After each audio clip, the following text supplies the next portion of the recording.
Welcome to the 6 o'clock news. I'm your anchor, Thor, just thinking about it. Our top story today. The great Jamboni, eccentric human cannonball known for taking his lucky donkey to all his performances, escaped near tragedy today when the donkey climbed into the cannon muzzle just as Jamboni was taking off. It took the surgeons 3 hours to remove Jamboni's head from his ass.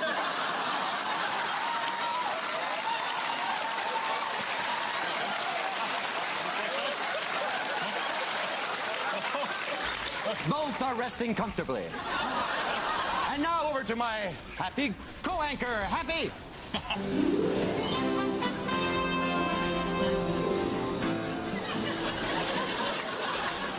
Welcome to the 6 o'clock news. I'm your anchor, Tad's the way. I like it. Our top story today. Famous playboy Hugh Hefner.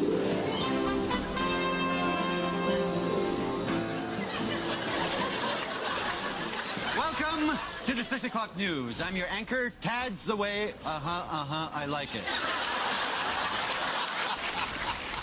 Our top story today. Famous playboy Hugh Hefner managed to successfully stop an order of monks from operating a business on his property. The police forced the friars to close down their stall, which was outside the Playboy mansion, where they had been selling flowers. Said one friar, "Well, if it was anyone else, we may have gotten away from it. But, unfortunately, only Hugh can prevent florist friars."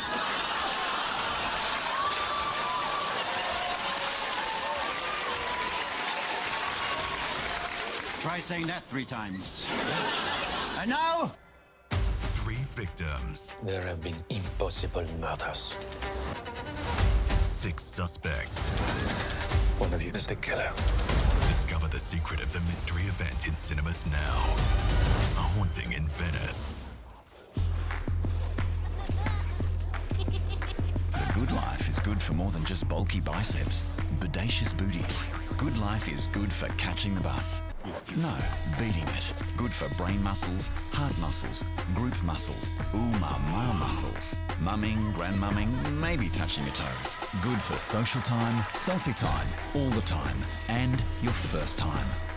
Good life, good for life. Try us for free today. Over to my co-anchor, Homie.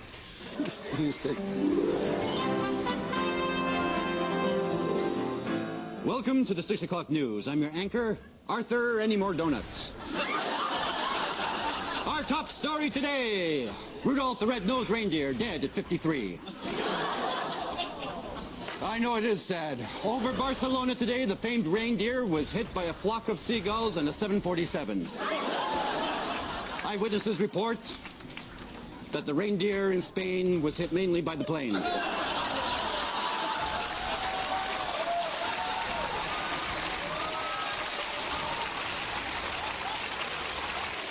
And now, for a slanted look at today's news, our new co-anchor, Christopher Walken. Christopher. Go ahead and take it away. Welcome to the 6 o'clock news. I'm your anchor, Keith, my pasty white butt.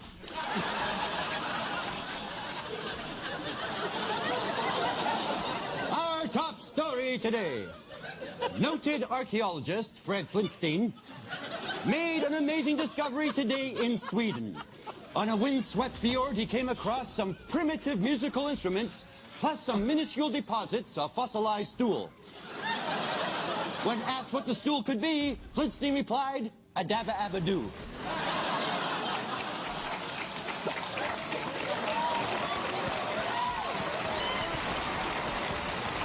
Now let's see what's happening in the rest of the world with my co-anchor, Snagglepuss.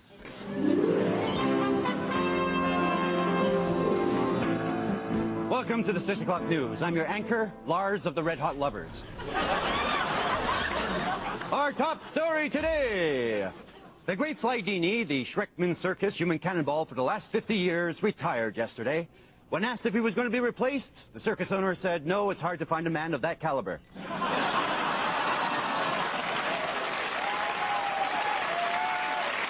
And now let's go over to our new co-anchor, the Cowardly Lion. Cowardly. Way count.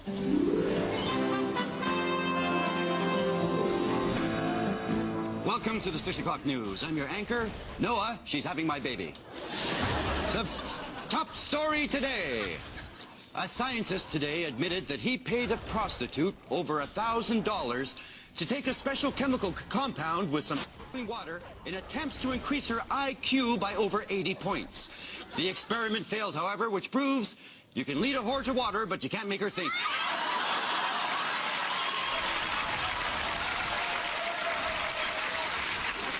Well, why don't we head over to our beautiful co-host, my wife, Tipsy. Tipsy?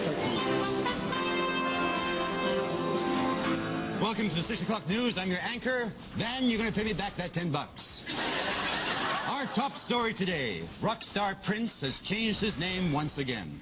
After changing long-distance carriers, Prince, the artist formerly known as Prince, will now be known as the artist who formerly phoned with Sprint. And now, let's go over to our co-anchor, Duty McPherson. Howdy, Duty. Welcome to the 6 o'clock news. I'm your anchor, Woodrow, but don't have a paddle.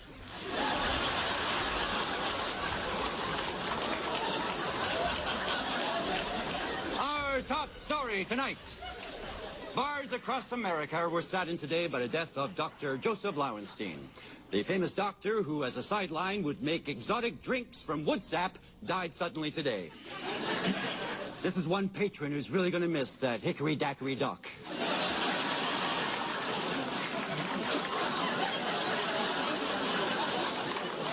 And now over to our co-anchor, Zink Lightly. Zink.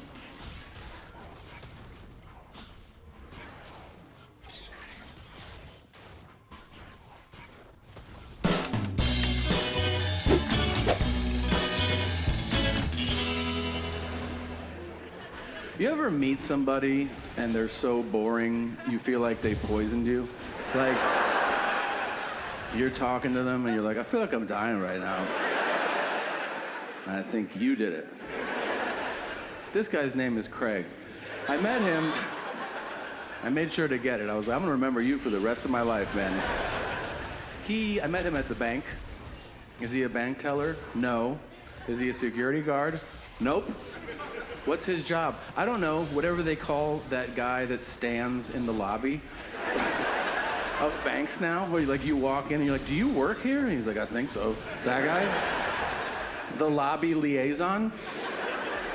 Well, I saw him, and we made eye contact. I don't know how you work. For me, if we make eye contact during the day, not at night, but during the day, out of human decency, I acknowledge you. So that's what I did. We made eye contact, and I go, how you doing? And he went, and I was like, okay. So then I get to the second set of doors to walk in, and as I reach for that door, I hear, you going to the bank?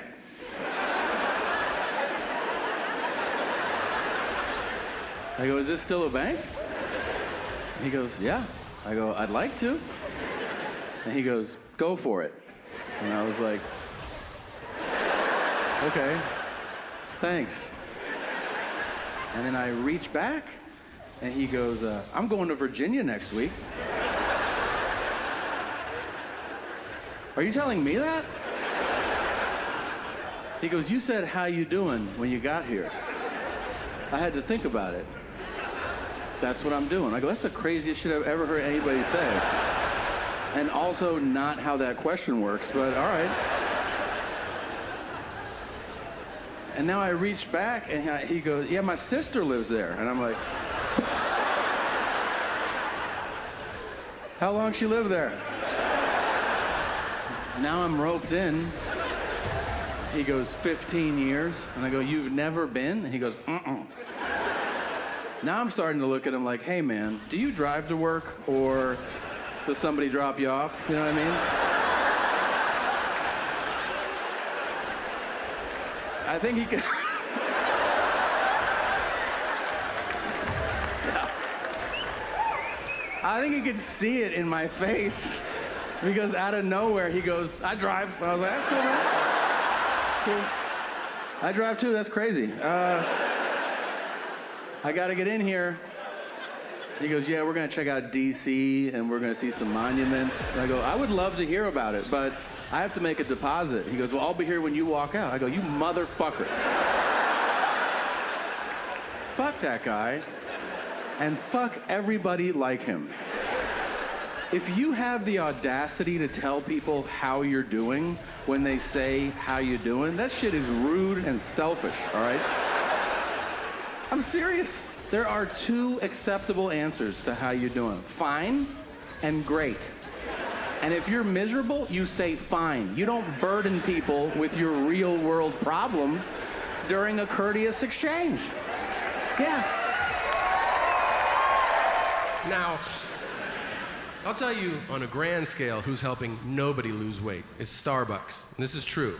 They have a national training campaign to try to trick you into ordering food. And this is why. They know you're going to order a beverage. So they try to lead you into food. Pull into any Starbucks drive-thru, and now they greet you. They say, welcome to Starbucks. What can we get started for you to eat today? And you're like, wait, what? I just wanted coffee. And they're like, no shit. What else do you want? So then you're like, I don't know, sausage? Like, what do you have? I don't respect that. I like my shame straight up and honest. And nobody does that better than the West Coast burger chain In-N-Out. And if you've never been in In-N-Out, get your fucking life together and go. And I want you to go simply so you can experience the most shameful and honest question in all of fast food. Because you pull up and you go, I'll have a double, fries and a Coke. And they go, will you be eating in the car?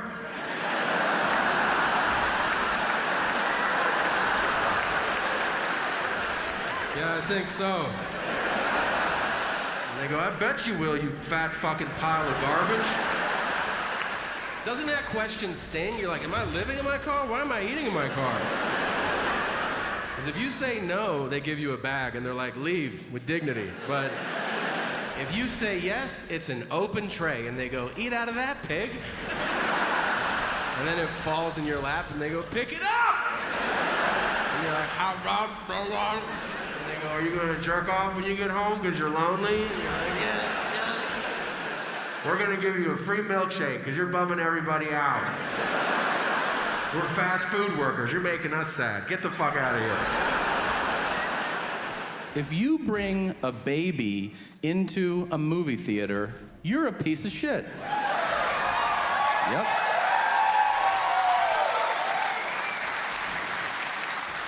If your reason for doing it is that you couldn't get a babysitter, well then you don't get to go to the movies. That's how that works.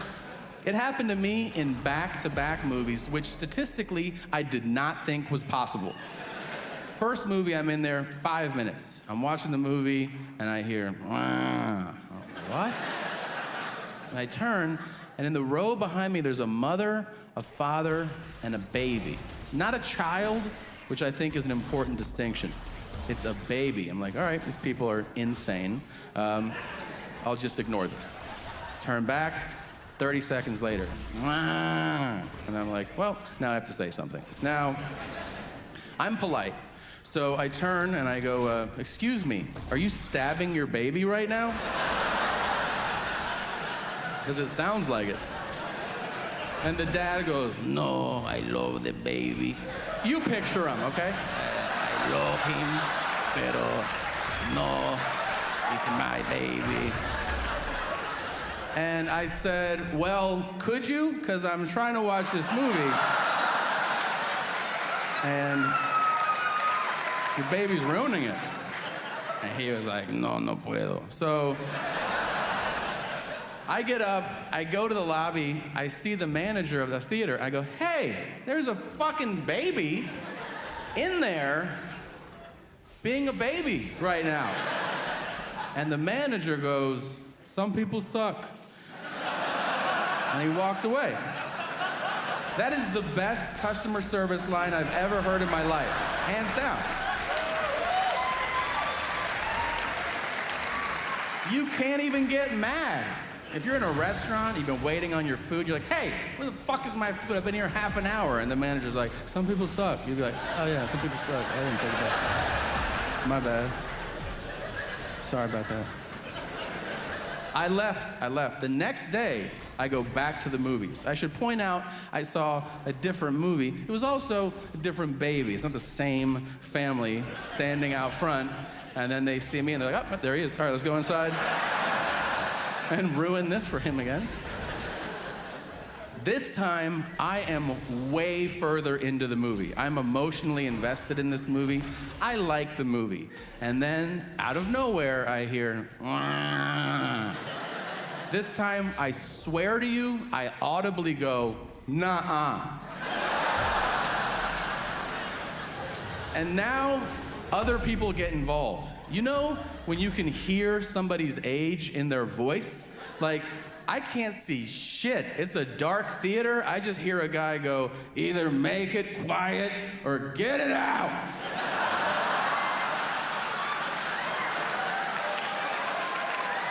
That guy's 140 years old.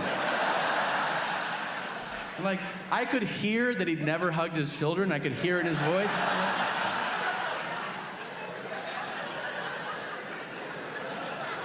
This time, the mother of the baby goes, shut up. And I was like, oh shit, like, we have a situation. And then a third person goes, shh. What are you doing?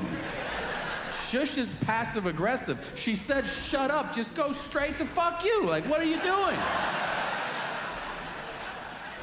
But now, I wanted to be the hero and like save the movie. You know, I felt a tremendous sense of injustice, like all these movies are being ruined by babies, but I didn't realize I was too angry in that moment to, what is it? Speak English words in a sentence.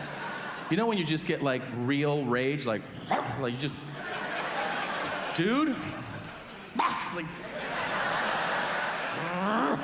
like you feel it, your throat dries out, and so I stood up in the theater with the best intentions and I went, why? Is everybody not in the adult movie? Like none of it made sense. Everybody was like, who's that fucking guy? What's his problem?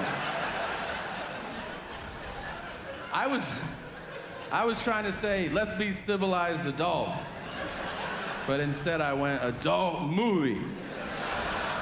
Porn's on now. Cover your baby's eyes. The next thing, I see a white t-shirt pop up and I'm like, well, there's the dad. Some of you got it.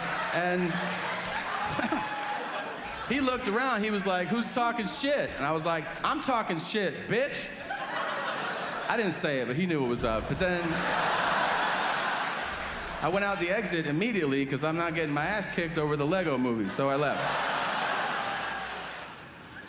I probably checked into 400 hotels this year, and when I tell you that this has happened to me more than half a dozen times, I am not exaggerating. Every hotel check-in begins usually the same. It's standard. Hotels, they, the people at the desk, they go, last name? And this just happened to me. Last name? And I go, Segura. And the guy goes, whoa, are you Japanese? And I go, 100%, yeah. And he just goes, oh, we don't get a lot of Japanese people here. That's pretty cool. So I have to stop him and go, hey man, I'm not Japanese. And he goes, Segura. Segura! Sounds Japanese. Like, that's because you're saying it Japanese. I could be Smith, and if you want to go Smith, it's Japanese. He goes, well, what are you? Which is fucking rude. Can I just say it's never important to ask that question? What are you? It's never important to ask that. It's sometimes important, but not a lot. When is it important? Sushi chef, accountant, 100-meter dash. Outside of that, Sometimes it matters. So I tell him, I go, Segura is Spanish. And he goes, that's weird. You look white. And I go, I am white. And he goes, but you're Spanish? I'm like, correct. He goes, do you speak Spanish? I said, yes. He goes, so you're Mexican? And I go, no. And he goes, I don't know what's going on. I said, what's going on is you failed fucking social studies. And you're not too good at geography either. And then I see his head drop, like he feels bad. I'm like, look, man, you understand there's white people in Mexico. You know that part. And he goes, no, I don't. I said, there's white people there, there's black people there, there's even Asian people there. And if you really want to shit your pants, those Asian people, they speak Spanish too. You don't expect it, but they're like, dim sum, muy rico, si lo quiere probar, si no lo quiere probar, concha tu madre, nadie te quiere, anda la mierda. They are Asian, and they speak Spanish. Sometimes you witness the power imbalance play out in front of you between the genders in a grotesque fashion. Of course, when I say the genders, I am only speaking of 2 of the several hundred that now exist. I would like it to be clear where I stand. I have no problem calling anybody anything they wish to be called. It is no burden on me. You can identify as a shoelace if you want to. And I will call you Zippity Zimzer if you ask me to. Do I think it's a little silly? Yeah, but so is badminton, and that's an Olympic event, you know? So here's what happened. I was shooting a movie a few months back, and one day we wrapped up kind of early from filmmaking. It was late afternoon, and I walk off set, and I notice there's a bar across the street. I go, I'm gonna walk into this bar, have a drink, go back to the hotel. Simple enough, right? I walk in, I see a woman seated at the bar doing what I can only describe as weird shit. If you're like, what do you mean, Tom? Well, I think there's a normal spectrum of behavior that you see from one seated at a bar. You know, if you see them seated there, you might see them go like this, or like, hey, or maybe even, ha ha. This lady is seated at the bar and she's going.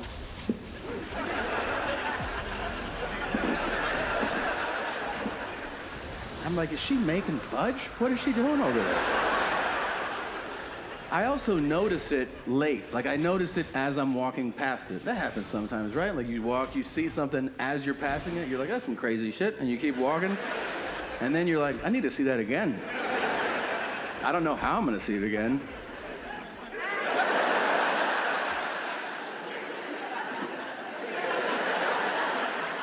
Now I'm dead center, and I see that a woman, to be clear, is in public, 4:30 in the afternoon, and she is sitting there fucking peeling her potato. I don't know, playing with her pussy. You know what I'm trying to say. And she is not hot, if you're wondering. If you're like, was she super hot? No, she wasn't. And because of that, I tattletaled immediately. You know what's up. So I go to the bouncer, I go, excuse me. That not model over there is diddling herself at the bar. And this big yoked dude looked, and he goes, I go, yeah, talk to her. And he goes, mm-mm. I'm like, excuse me? He goes, I don't want anything to do with that shit. I'm like, I don't think anybody does. There's a woman masturbating at the bar. He's like, ugh, like he's put out by my outrageous request. He's like, all right, man, Jesus Christ. So he gets up, he walks like halfway there, turns around, he goes, yeah, I couldn't do it, man. I go, you have to. So he calls over the hostess, this cute little 22-year-old, like, what's up, Carl? And he goes, handle that. And she's like, okay. she goes over there, super polite, which is fucked up, considering the circumstances. I can't hear her, but I could read her body language. She's like, hi. And she's like, everybody can see you. And then she goes, stop it. Stop. And she goes, you promise? And she goes, thank you. And she comes back and she goes, she stopped. I'm like, she finished or she stopped? She goes, she stopped. And I go, okay. I'm like, wait, is she allowed to stay? And she goes, yeah. I go, why? And she goes, because she stopped. I go, I'm sorry, would I be allowed to stay? If I was just sitting at your bar, just kind of toying with the top, you know, like.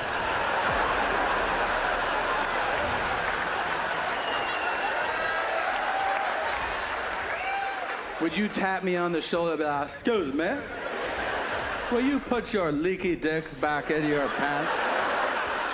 Thanks, you want some chicken fingers or Sprite or something? I say, you call the SWAT team and they would rappel into the building. Someone would crack my fucking head on the side of the bar and you have a parade as my corpse was carried out.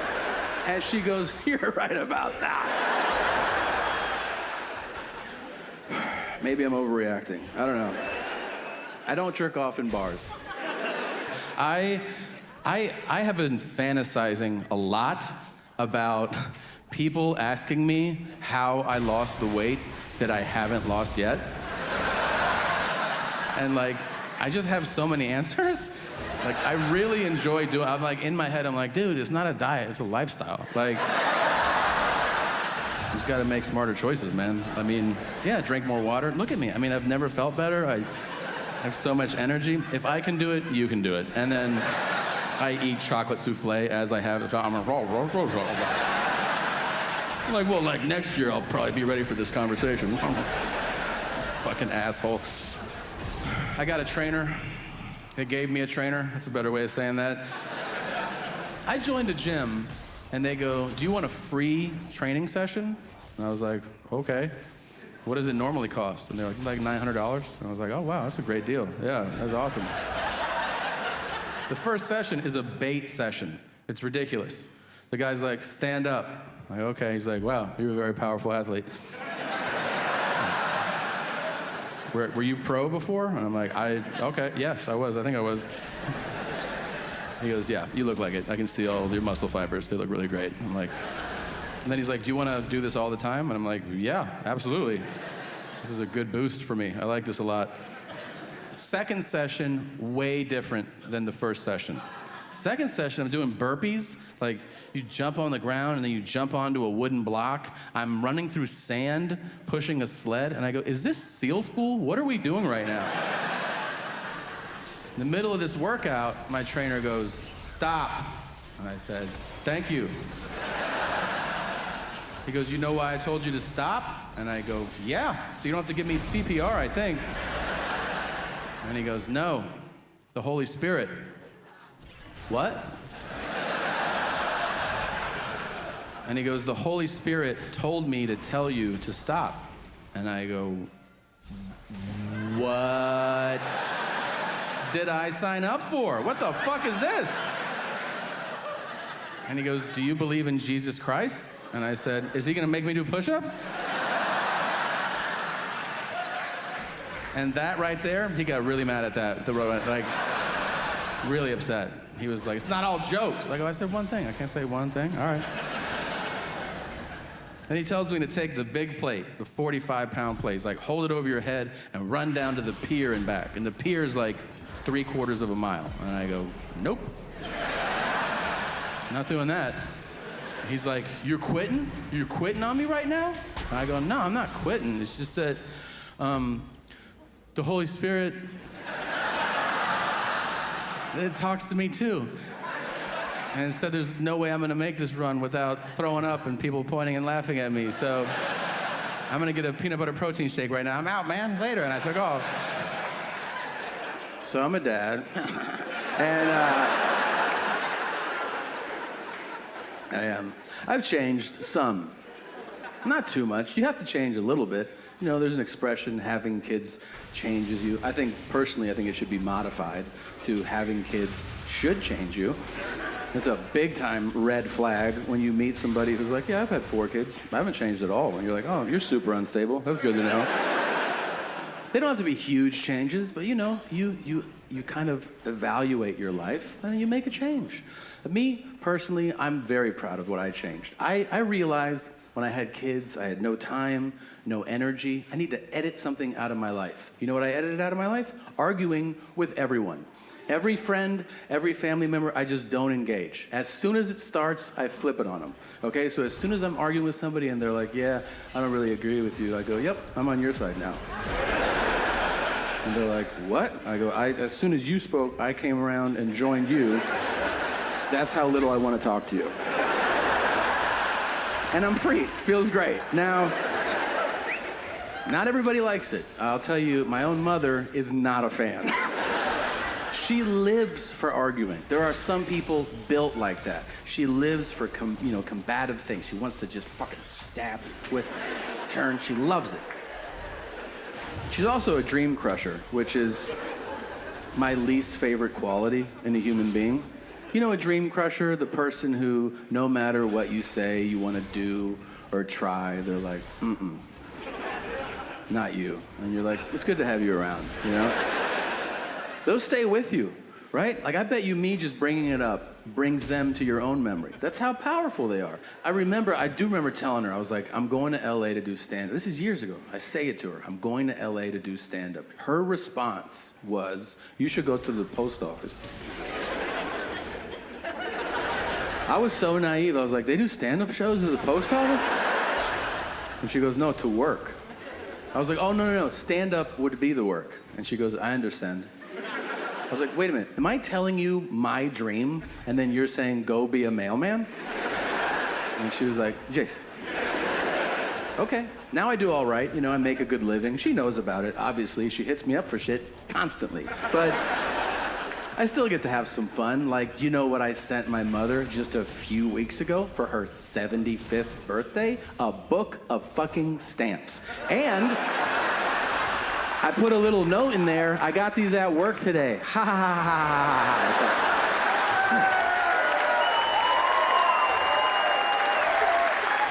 The last one I ever went on, I boarded with my wife. We get on, she looks at our boarding passes, and she goes, we're not sitting next to each other. And I go, okay. I don't know. She goes, you don't want to switch seats? And I go, not really. She goes, why not? I said, because we don't have to. She goes, what does that mean? I said, well, there's only 2 people that have to sit next to each other, and they're up front.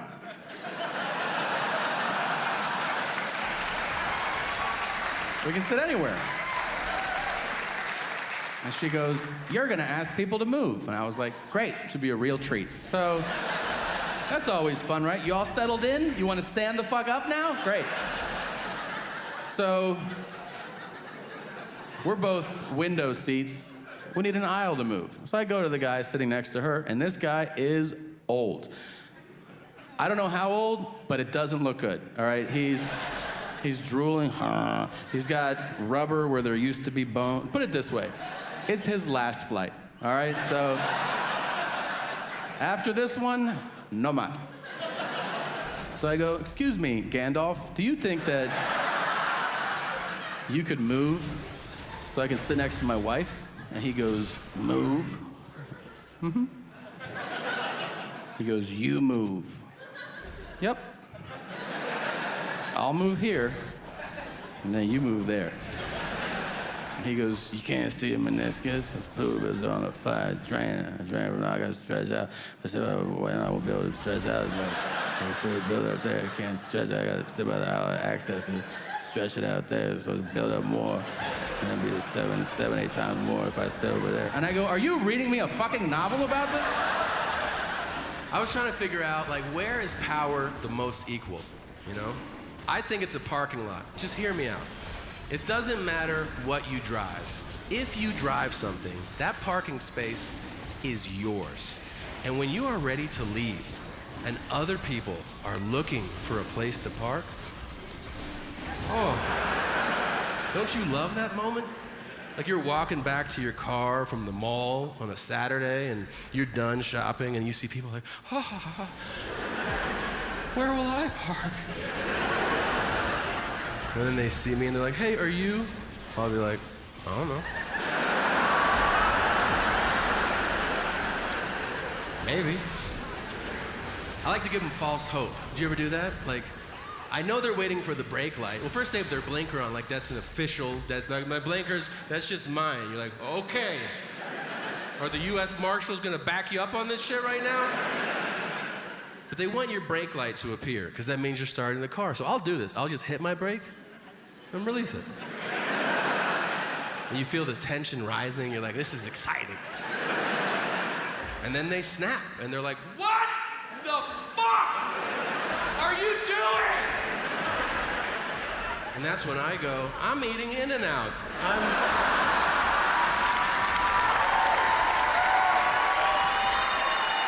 I'm gonna have this burger now. It's probably gonna take an hour, I don't know. But then as soon as they drive by, I'm like, nah, I'll eat it later. I'm gonna go ahead and take off.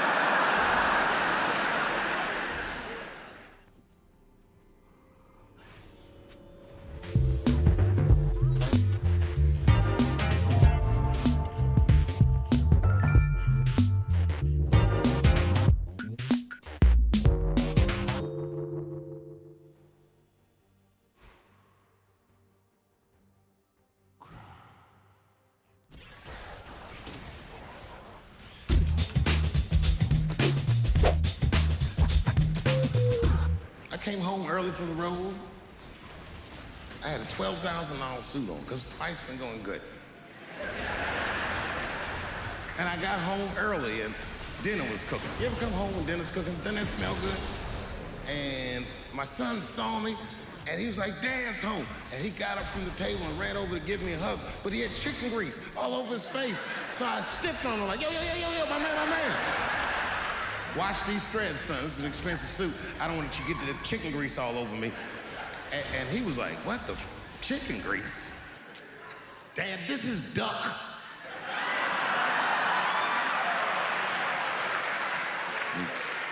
A tear came out of my eyes. I never dreamt I'd do so well in life that I'd raise a nigga with duck grease all over his face.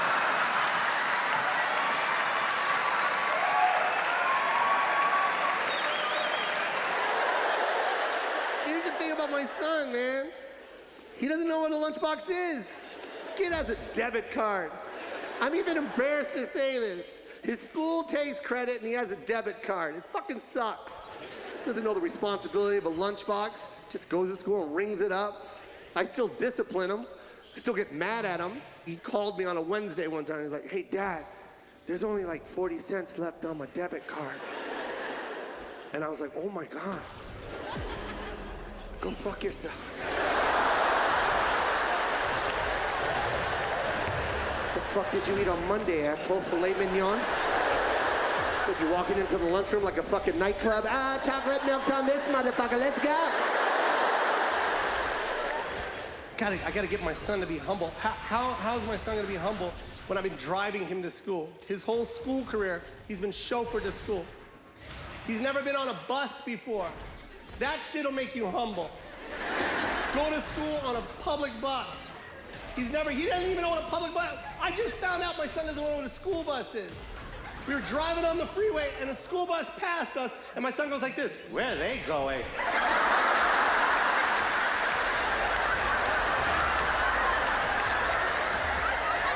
Fucking school, asshole. Who's this dick?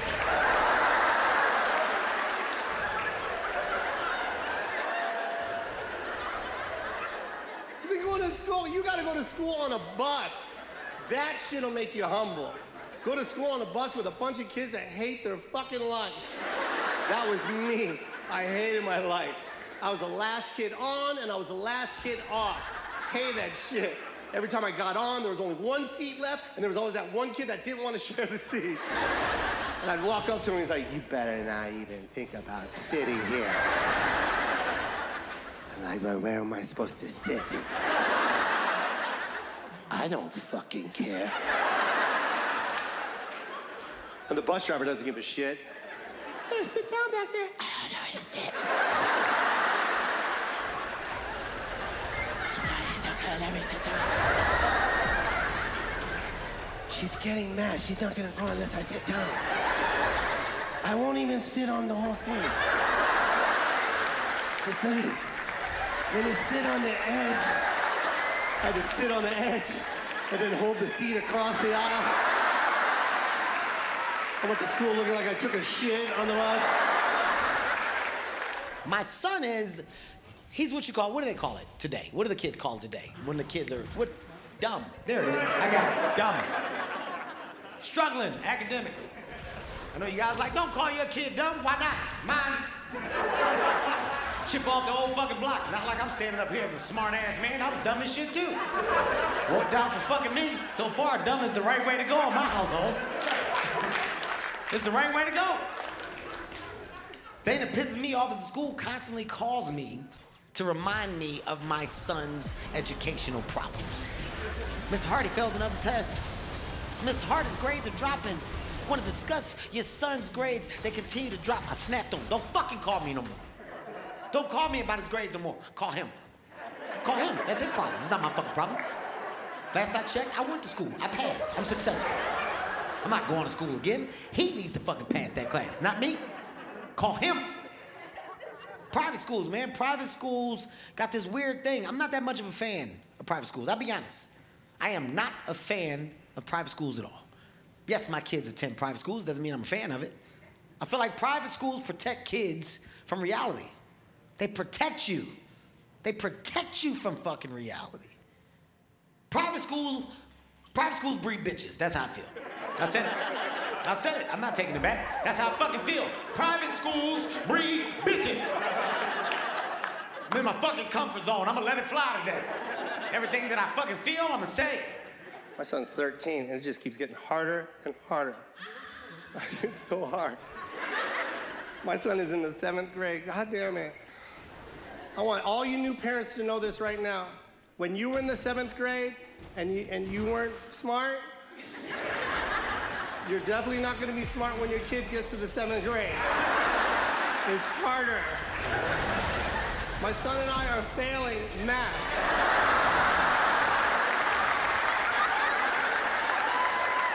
It's so hard. Now he's getting a C- in math. C- in math. In private school, that's not good. That's failing math. So, of course, she brings me in for a parent-teacher meeting. Private school, that's what they do. They sit you down because they're concerned.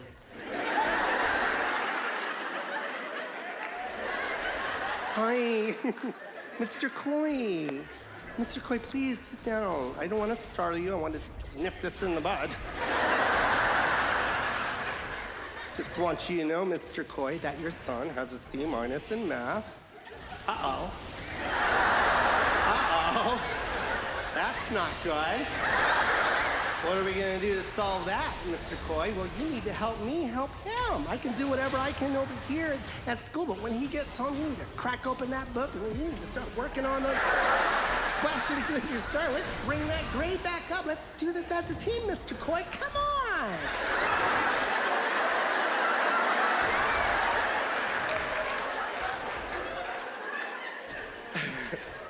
And I was like, you know I'm a comedian, right? And I hired you to teach my son math. Uh-oh. Uh-oh. What are we gonna do to fix that? Sounds like you owe me money. We're doing homework too. Our daughters started bringing it all home. Homework's fun. 1st and 2nd grade was awesome. 3rd grade, you're like, okay. They throw some stuff in, you're like, oh, all right. All right. Okay. Learning it earlier than we used to, huh? I don't even know if that's true, but. She brought home Common Core math. That's fun. It's a new math they invented. No heads up, just give it to parents that never learned it.